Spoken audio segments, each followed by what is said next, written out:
नवोदय विद्यालय की तरफ से आप सभी के लिए रिक्रूटमेंट आई हुई है। जी हाँ, अब ये जो पूरी रिक्रूटमेंट है ये आपका रिक्रूटमेंट ड्राइव 2024 की ड्राइव है।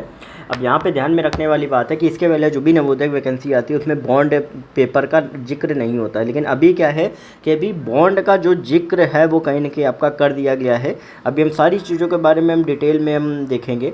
सबसे पहले हम नोटिफिकेशन के नीचे आ जाते हैं। अब ये जो नोटिफिकेशन आपका है, ठीक है, ये आपका नीचे आपका अलग अलग वैकेंसी के लिए दिया गया है, जिनमें से इस बार आपकी फ़ीमेल स्टाफ नर्स का भी वैकेंसी आया हुआ है, जो कि टोटल आपकी 121 वैकेंसी और ये पोस्ट कोड 1 है।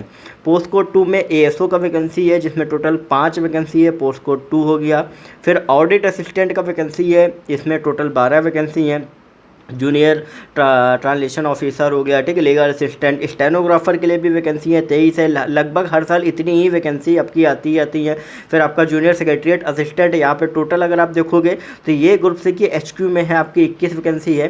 फिर बाकी अगर आप नीचे इसके आगे अगर आप आते जाओगे तो यहाँ पे आपको दिखेगा कि यहाँ पर आपको जो जेएनवी काडर की है वो 360 वैकेंसी है, ठीक है। फिर लैब अटेंडेंट की भी यहाँ पे वैकेंसी आप सभी के लिए आई हुई है। Mess helper, multitasking staff, MTS की भी इतनी वैकेंसी है।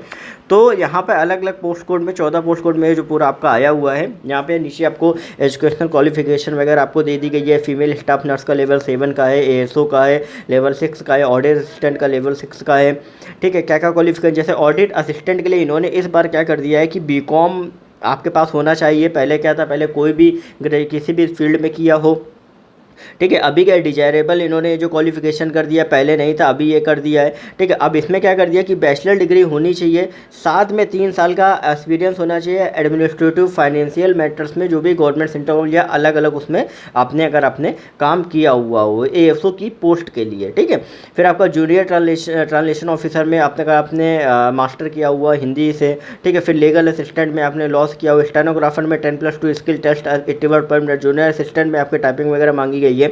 ये बेसिक चीज़ें जो है वो आपके जूनियर नवोदय विद्यालय में आप सभी की रखी गई हैं, ठीक है। तो अब ये जो पूरा वैकेंसी, इस पूरा वैकेंसी का डिटेल्ड जब स्टार्टिंग में आपका आया था 2021 में तब भी किया था, अभी भी मैं आपको एक एक चीज़ आपको क्लियर करूंगा जिससे आपको कोई भी कन्फ्यूजन ना हो सके। तो बाकी अपडेट्स के लिए चैनल को सब्सक्राइब कर लीजिए, टेलीग्राम ग्रुप को ज्वाइन कर लीजिए, जो भी अपडेट रहेगी आपको यहाँ पे टाइमली इसके बारे में